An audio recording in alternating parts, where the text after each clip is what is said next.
but we may not. Let's start with attendance. Roll call to the left. Nicole Parker. Diane Gale.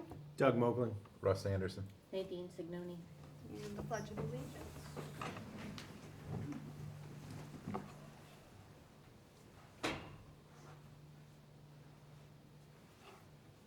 I pledge allegiance To the flag of the United States of America and to the republic for which it stands, one nation, under God, indivisible, with liberty and justice for all.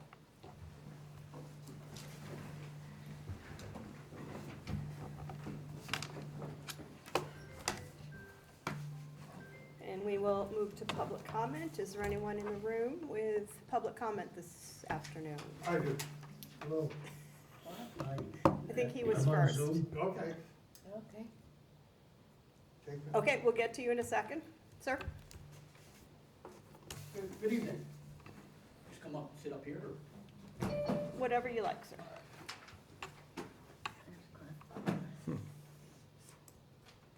Thank you for the opportunity to come before you and speak tonight. My name is Keith Dale. I live at 152 Moore Vining Road. I'm the vice chair of Friends of Southwick Dog Park. And I need my glasses.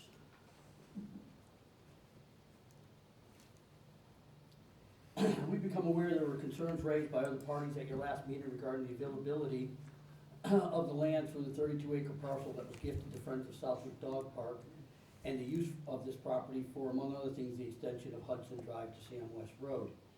Unfortunately, that discussion was not listed on the agenda prior to the meeting. As a result, we were not present. We certainly would have welcomed the opportunity to be part of that discussion and allay any speculation with our own words and facts.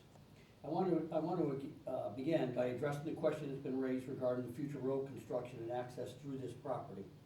Let me be very clear. Friends of Southwick Dog Park fully supports the town having access to this property for a future road. That has been part of this project from the very beginning. The land donated by Tilcon was based on a proposal and survey that included all the benefits proposed to the town. That proposal illustrated the future road connection, and that access was considered in the earliest stages of planning. There have been no attempts to bypass the town. The intent has always been to preserve the opportunity while creating something of a broader community value. What we're presenting is not simply a parcel of land, but a complete project. 32 acres preserved, a fully funded dog park, additional rail trail parking, solar energy, solar generated electricity credits to offset costs, and a clear pathway for a future road connection. We understand the concerns about long-term access, so I want to state clearly, we have no intention of ever preventing the town from completing the roadway in any way. What we're asking is this project be considered as a whole. It was designed that way to deliver the greatest overall benefit to the town. Additionally, as noted in our follow-up to the board on February 27th, this gift includes the unencumbered corridor reserved for the road connection. We have also given assurance that the transfer will be in collaborative manner to the town's satisfaction in accordance with terms to be finalized by the town's council. These are detailed planning matters, and we believe they're best worked out together to ensure alignment as the project moves forward. We want to be sure that the public is fully aware of the facts and intentions of the Friends of Southwick Dog Park. As we move through this process, we're open to working with the board and town council on a framework that provides clarity around the future access while allowing the full project to be evaluated in its entirety. We are completely open to all questions and concerns that the select board may have. As of this date, we have not heard of any, other than what I've seen on the meetings. I respectfully ask that you contact us directly. In closing, this project provides multiple benefits to Southwick, and we're committed to working with the town to ensure it is implemented in a way that serves the community well. My information for public record is keithdale@comcast.net, and my phone number is 561-346-2564. And again, we're open to any questions or any concerns that the board or any residents may have. Thank you. Thanks. Thank you, sir. I just want to clarify the story in today's Westfield News with Cliff, and I like Cliff, I dearly, and I really do. What he did not mention is I was referring to commercial people being at the dump. They're the ones who are filling everything up. It was mentioned about the Connecticut plates. I'm not an idiot, I lived here 45, 50 years. I know all you gotta do is show documentation that you're a part-time Southwick resident. We're not talking that. We're talking about people crossing the borders and just going there. Now, I had somebody on the select board last Tuesday who went up there and said they were up there for a few minutes and saw two people up there dumping. No stickers, no nothing. That's what I'm talking about. So I just want to clarify that along with no dump stickers, it's the commercial people that were up there. And some of the trucks are overloaded, and over the side, they're so heavy, two guys are on the back trying to pull a bag off. What do you think's in the bag? It's not kitchen waste. Those are the examples I wish was mentioned in the story, but none of that was mentioned. So I don't know whether the people Cliff interviewed wanted to talk about that or not. But I wanted to clarify, that's what I was referring to. Thank you. Thank you. Anybody else in the room? Online? Yes, sir. Your name and address, please? Hello, my name is Lawrence Cohen. I'm a Southwick resident. I live at 21 Grove Street in Southwick. It's right off of Point Grove Road.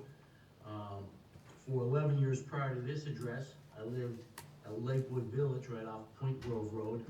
I often commute through that area, so I'm very familiar with the road.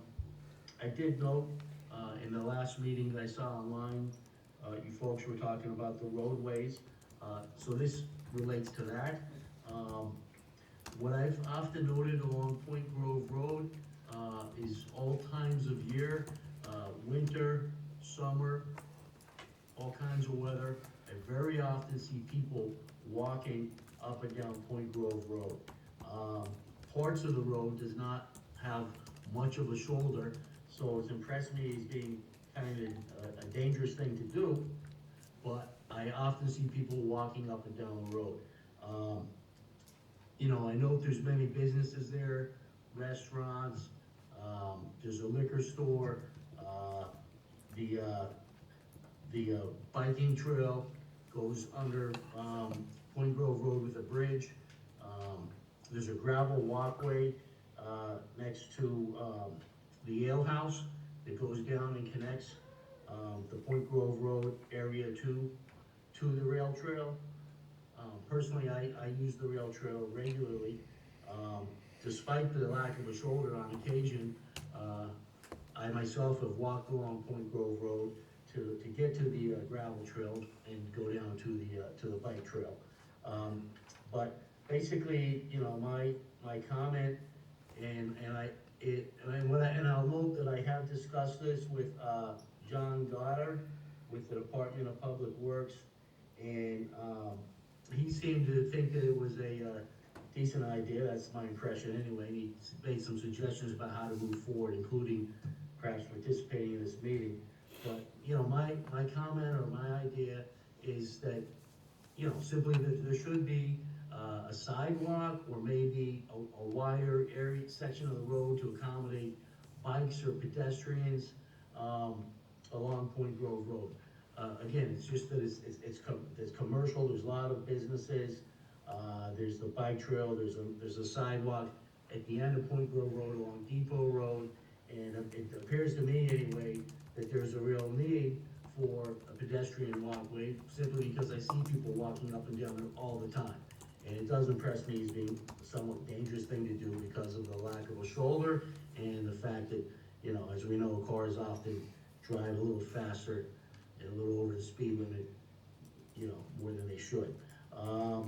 So I just wanted to share this comment, this idea. You know, I'm just a resident here in Southwick.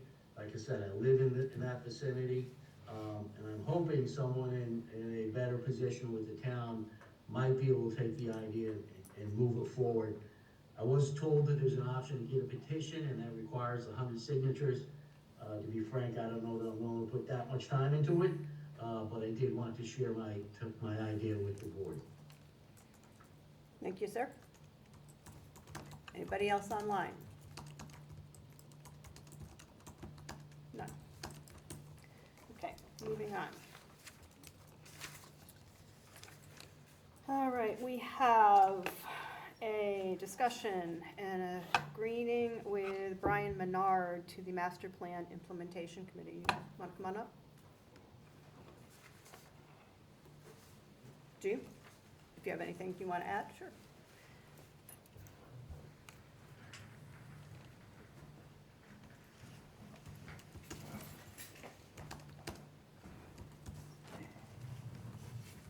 If you can just state your name and address for the record, please. Brian Menard, 11 Jared Lane. And Norm Cheever, 100 Berkshire Avenue. So you have applied for the Master Plan Implementation Committee. Easier to say, MPIC. What's your interest in it? Just, I've lived in town now for 13 years. I have kids in the schools and thought it would be a way to get in and, try to help out and have my voice heard if, and see what good I can do, what I can help out the town with. What's your background? My background's in the trades. I'm an electrician by trade, but I've worked for the last 12 years for solar developers. So I have a vast, I know all about solar fields and, different renewable energy projects that we've done throughout the state of Connecticut and Massachusetts. Okay. Questions? I don't. It's an easy process. Do we have a motion to appoint Brian Menard to the Master Plan Implementation Committee? What's the time? It would be March 30th, 2026 through June 30th, 2026, and then we reappoint again after that So moved. for another Second. year. Roll call vote, Diane Gale, aye. Doug Mogul, yes. Russ Anderson, yes. Okay, great. Well, Thank you so much. Appreciate it. Okay, then we're going to acknowledge Park and Rec Commission resignation of Richard Harriman. This is an elected position, and similar to one we did recently, would need to be an interim appointment to the next regular election. With it being too late for this spring, this would be an interim term through 5/17/27. The Park and Rec Commission has the opportunity to make a recommendation for a joint appointment within 30 days of their notification. If they don't, it falls on us to appoint solely. And I did notify the chair of this today, so he's working on that.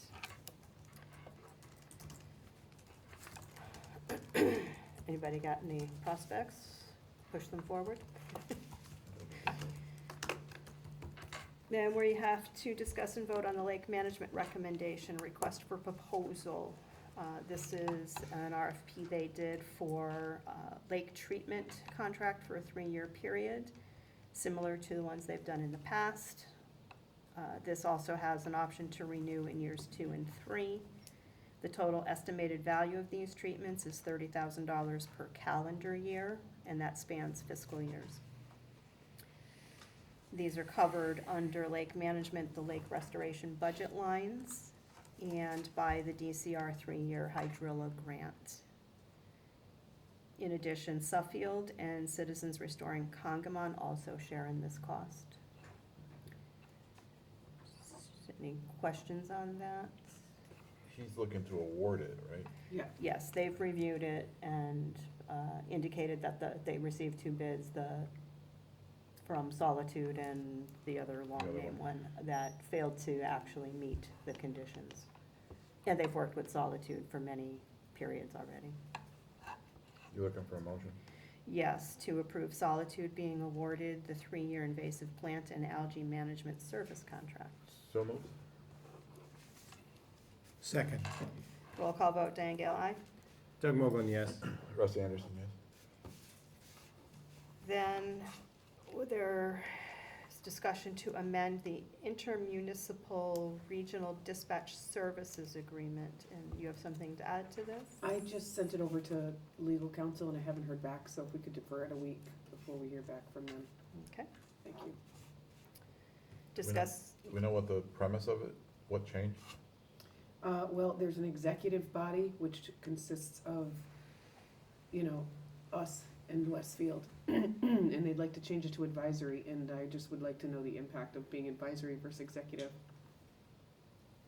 Because they're adding a new town, so, you know, either they'd amend the executive committee or as an advisory committee, I don't know they have to do anything. I just wanna hear back from legal counsel about the language. okay? Yeah. Good. Okay, and discuss and vote the Veterans Intermunicipal Agreement for Veterans Services. Yeah, this is just to formalize the agreement that all the towns have. There hasn't been an intermunicipal agreement thus far. So, this year at our annual meeting, it was presented and, sent to everyone's legal counsel for comment, and if nobody sent anything back, we were gonna vote by the end of this month, so hence it's on your agenda today. So this is covering the towns of Southwick, Granville, Tolland, Russell, and Agawam, who administers the veteran services. So looking for a motion to adopt So moved. Second. and to have the chair sign? Yeah, great. Okay, good with that? Yes. Roll call vote, Diane Gale, aye. Doug Mogul, yes. Russ Anderson, yes. And then discuss and vote on issuing 2 seasonal liquor licenses, one for Edgewood Golf Course and one for New England Disc Golf. So moved. Did all the inspections get completed?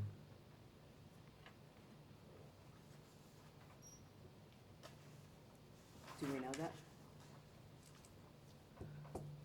I don't know that. I don't know how we can approve them without an inspection. You can They're conditionally conditional, they don't approve give it, them out until they complete Yeah. all that stuff.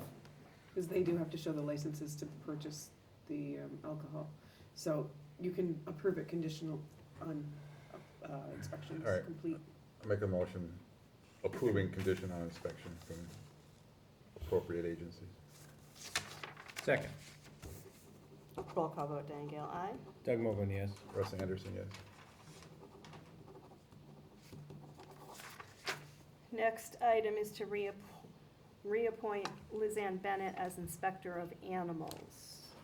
Regardless of whether this is included in her job description, the Commonwealth of Mass requires an appointment to the position of Inspector of Animals. She wasn't before, Well, it may be in her job description, and we appointed her but not as a locally. separate line item. But according to the chief, the state requires this official appointment. And this is for a term of 4/1/26 to 3/31/27. So moved. I'll second that. Roll call vote, Diane Gale, aye. Russ Anderson, yes. Okay. And then the next Yeah, item, maybe. discuss the body worn camera grant for Southwick Police Department. This has been withdrawn for tonight, correct, chief? Correct. Okay. Not ready for discussion. Discuss and vote to issue non-renewal notice to Hampshire County Group Insurance Trust for municipal group health insurance effective July 1st, 2026. I move that the select board vote to withdraw from the Hampshire County Group Insurance Trust and authorize the appropriate officials to take all necessary actions to implement this decision, including providing formal written notice in accordance with the trust agreement with an effective date of June 30th, 2026.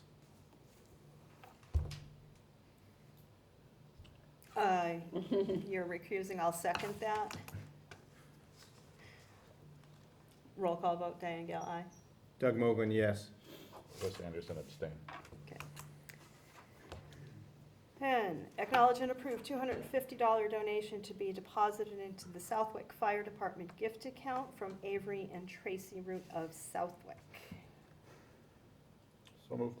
Second. Roll call vote, Diane Gale, aye. Doug Mogul, yes. Russ Anderson, yes. And acknowledge and approve 275 total donations to be deposited into the Southwick Animal Control Gift and Medical Gift Fund. A donation from El Fajal for $100, and separately in the memory of Marilyn Young from S. Aspinall of Granville, from M. Ferris of South Royalton, Vermont, and from A. Best of Northwood, New Hampshire. So moved. Second. Roll call vote, Diane Gale, aye. Doug Mogul, yes. Russ Anderson, yes. And then, other new business, we had none listed. Under old business, just a reminder, if there's any status updates or projects going on that need an update, this is where they should be submitted for discussion and action, et cetera. And then, next item, discuss Comcast contract or franchise agreement. We're talking about the franchise agreement, right? Yeah, when I had been talking with them previously and some of our technical stuff that's been going on, he acknowledged that the contract expires July of '27, I believe. And he said if we look to accomplish some technical goals more than any kind of financials, we can, they're allowed to reopen it and extend it up to 5 years if that's something we wish to do. So what it would require is Nicole to send a letter saying we're wishing to start talking about it, explore. Or, it expires when, July? 27, but we can open it. July. Of So we're- 27, Right. so we're a year ahead. But, We're just a couple of months ahead of that renewal then, no, 27. calendar's 27. 27. But there's a process that takes like a year of public hearings and stuff, right? To a point, I don't know if on the extension, he seemed to think that it was, it doesn't need to go through the full realm that it went through before. I could be wrong. Okay. I know one of the things that I'd like to see is with technology-wise is a high definition. Our channel now is not high definition, so you can barely read the flyers that are put on, things like that. So that's something that may be able to be negotiated. There could be other things too as well, I don't know. Okay. Are you looking to spearhead that project? I don't mind spearheading it, but we would need a vote to allow Nicole to ask about the contract. Wouldn't we have to reconstitute the cable advisory? Well, that would be us, I think. No, it was a separate subcommittee of the select board. That, in previous contract years, Correct. we could change our mind on that, but that's how it was done previous. And, they have to review the contract, I think there's some public hearings. I don't know if you extend it, because it seems to me logically. Well, that would be the renewal, part of the renewal process, but you just said this is an extension, not necessarily a renewal. Correct, and I think it lessens the It need of might. a lot of that. Hmm. Might still want a hearing. So- you know, Yeah, I mean, yeah, if you extend it, it seems like it could be viewed, you'd want to go through that process anyway, just because you'd have to go through it for a new contract, even if an extension, I don't know how long it would be, a year or two or three, I don't know. I don't know. I'd like to explore it. You know, absolutely, no, it's a good idea. Explore it by Nicole asking those questions Yes, on the and process see what's and involved come and back. legally and et cetera. Do you need a motion to do that, or do you just want to just say, we're going to do that? I think, doesn't need a motion, it's just authorizing Nicole to do that. To ask a to question ask of the them, yeah, I questions, think yeah. it's fine. Okay. Yeah. And come back with what we need. Okay. And other old business, we didn't bring any up. Minutes, acknowledge and approve open session meeting minutes from March 16, 2026. So moved. Second, Roll call vote, Diane Gale, aye. Doug Mogul, yes. Russ Anderson, yes. Okay, miscellaneous correspondence, I just want to mention, we did receive a notification from Eversource beginning sometime in April. They did not clarify They and their contractors will begin using helicopters and bucket trucks to upgrade the optical ground wire located on the transmission poles. It'll include a temporary road closure of 10 and 202 in the vicinity of their substation, which is about 105, I think, College Highway, at some point for approximately 1 day. And their work hours will be 7 a.m. to 7 p.m. Monday through Saturday. They expect to be completed by the end of May. So the timeline's pretty vague, except for their hours of operation, and they will have helicopters, so people will be wondering what's going on. We should send them a correspondence to make sure that they don't close the road on election day and/or town meeting day. in the I town of did Southwick. ask Margaret to make sure that fire and PD were aware of this too, so they could coordinate such business. And then we Could I need say to, something really you quick may. in old business? I just want to say, the Citizen Leadership Academy deadline is coming up this week, and we only have 2 applicants. So I'm afraid that if we don't get more, we're going to have to postpone this and maybe do it in the fall. And maybe the spring isn't really the best to do it. I don't know, but we're not really getting a lot of applicants. So if anybody's out there and they'd really like to hear about town business, hopefully tomorrow there will be a small article in the Westfield News. But please call our office at 569-5995 if you're interested in this Citizen Leadership Academy. This should be starting up in a couple of weeks. Thank you. On Wednesday evenings. On Wednesday evenings From 6 to 7:30. Okay. For 7 weeks. Okay. Then we're going to acknowledge payroll warrant number 2623 dated March 23rd, 2026 in the amount of $281,543.66. And that's motion to adjourn. No executive. We have no executive session, It's a miracle. Record. It's 6:30. Yes, do you want to prolong? What did we do Yes. Did you see how concise that was? That's crazy. So moved. Motion to adjourn. Second. Okay, roll call vote, Diane Gale, aye. Doug Mogul, sure. Russ Anderson. No. And it's still daylight, yeah. 6:30.